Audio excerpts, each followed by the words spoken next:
You know, friend, when I was younger, say in my 50s, I thought aging was something that just happened to you. You wake up one morning and boom, your knees hurt, your back creaks, and you start forgetting where you put your glasses, even though they're on top of your head. But now that I'm 80, I realize aging is not just something that happens to you. It's something you live through, moment by moment.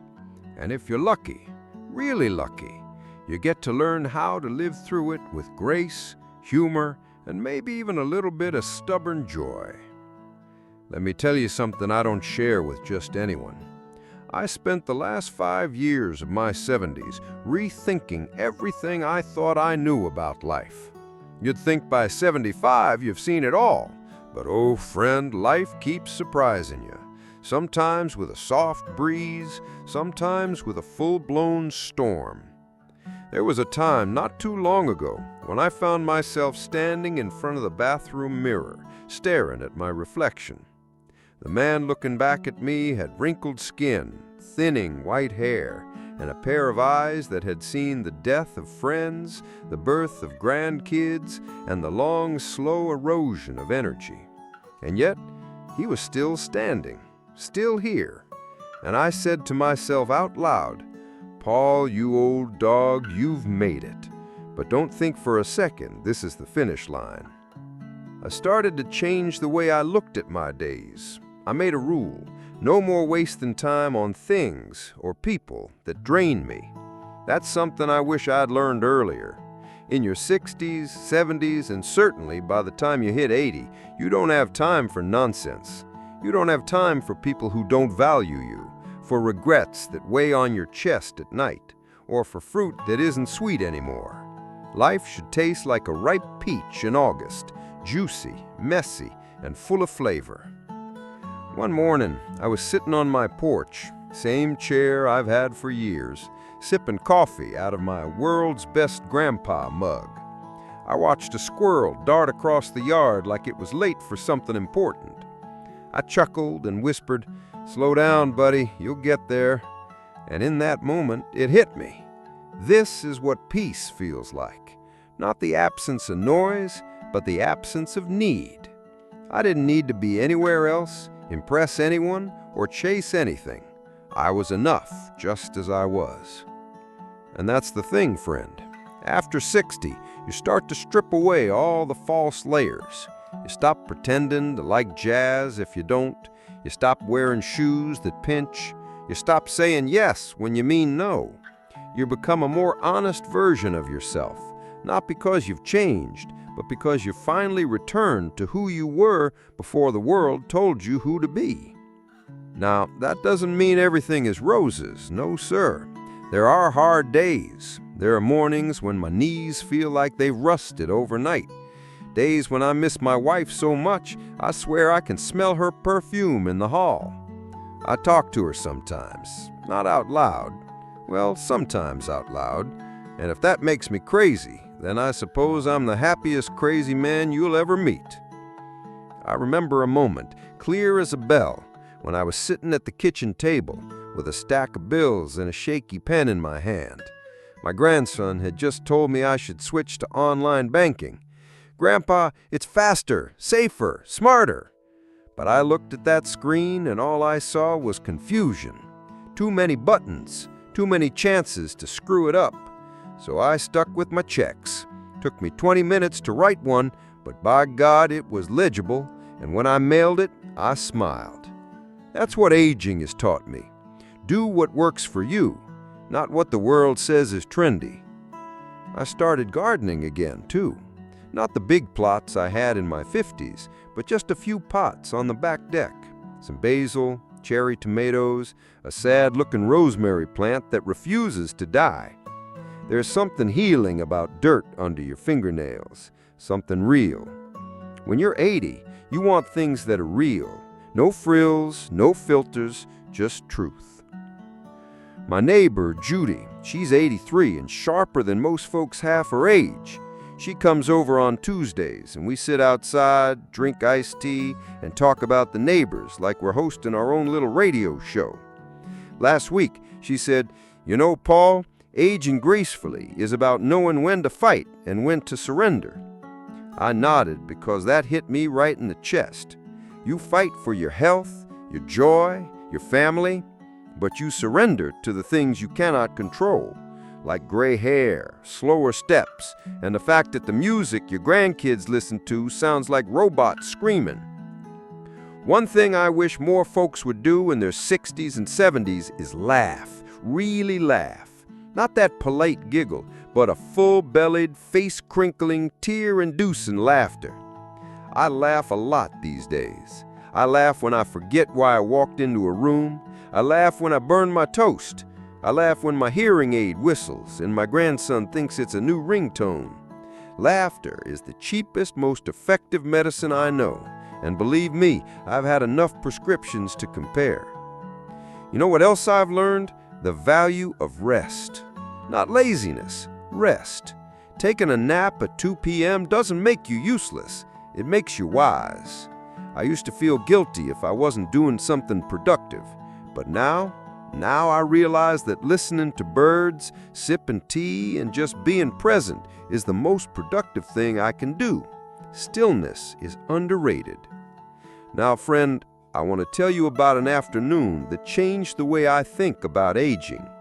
I was visiting my daughter's house. She's in her 50s now, with 2 grown kids and a husband who still doesn't understand how to fold towels properly.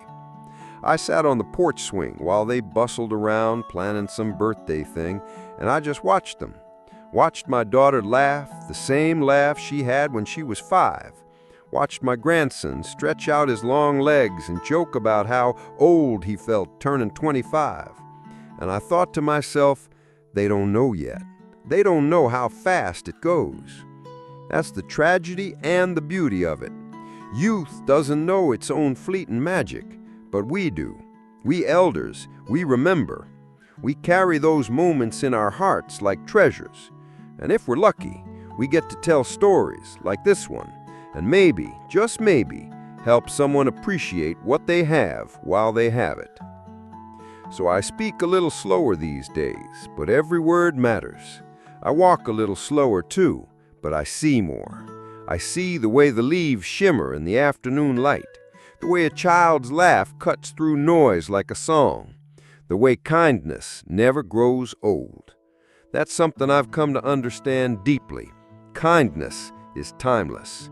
You want to age gracefully? Start there.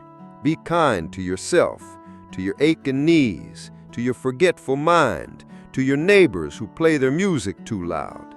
Kindness will soften the sharp edges of old age. And love, friend, never stop loving. I don't care if you're 80, 90, or 110. Love your family. Love your pets. Love the way your blanket smells after a long day. Love isn't just for the young. In fact, I think it gets stronger with age, like a stew that simmers all day, growing richer and deeper with every hour. When I was 70, I thought my life was winding down. But now at 80, I know better. Life doesn't wind down. It changes tempo. It becomes a softer song, but one worth singing. And if you listen closely, it's more beautiful than ever. Now, where was I? Ah, yes. Standing in front of Dr. Simmons with a face full of disbelief, thinking, you've got to be kidding me. Fruit?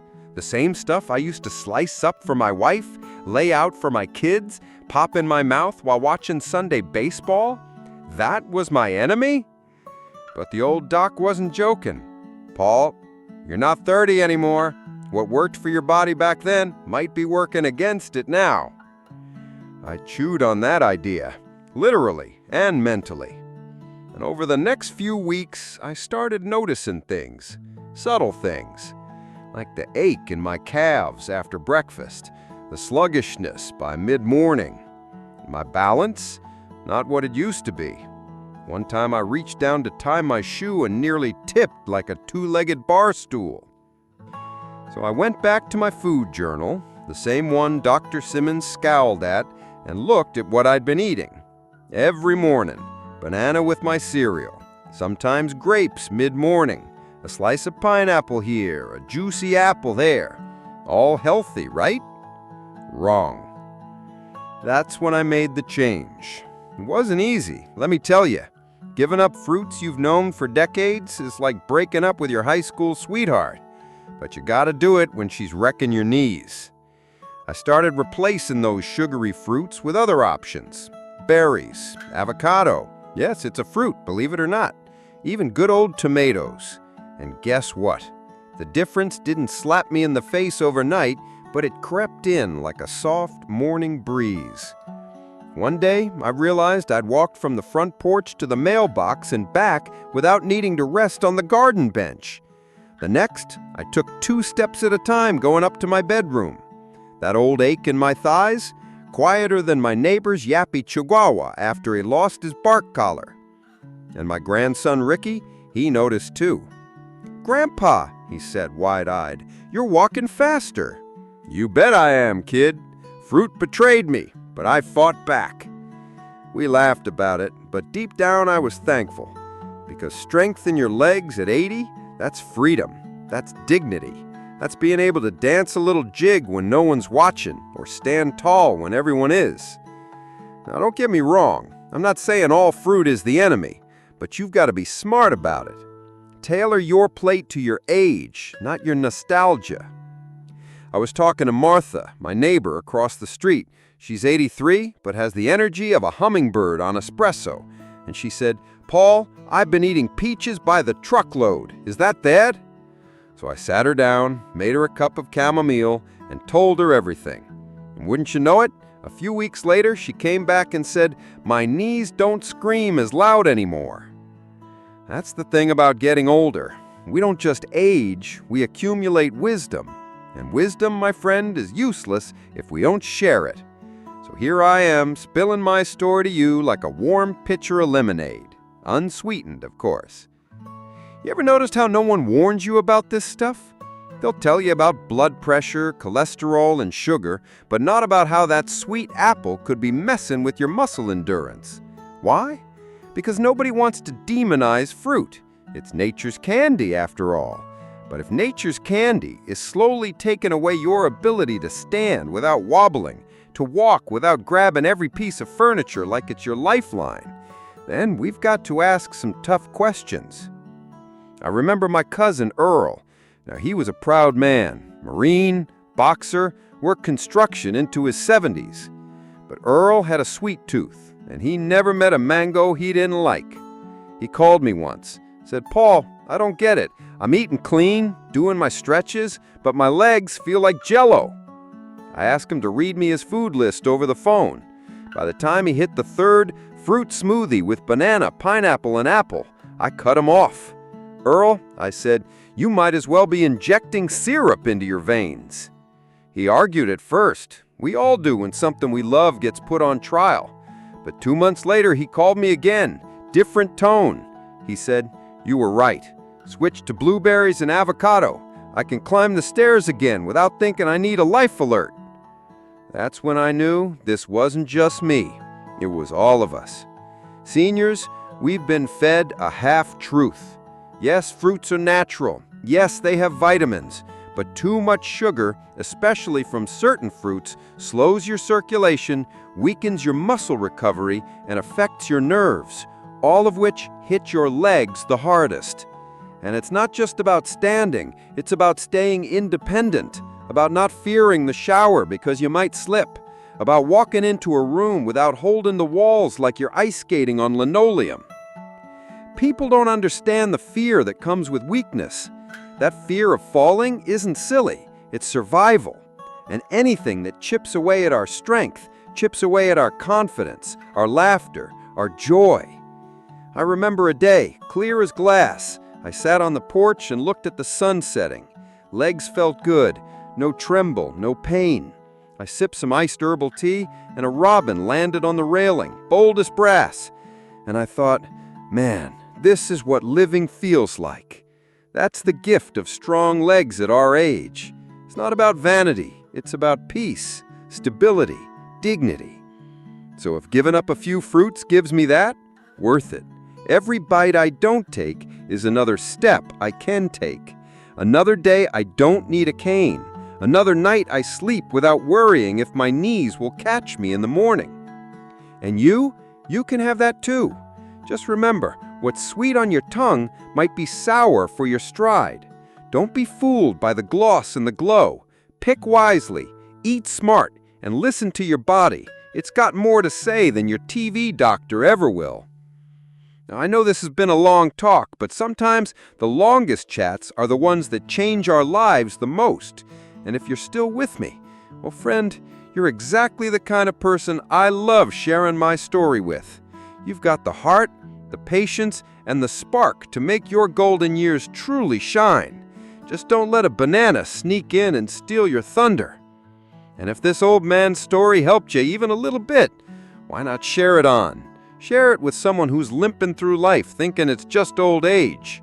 Maybe they'll find the strength they didn't know they lost. I'm rooting for you, always.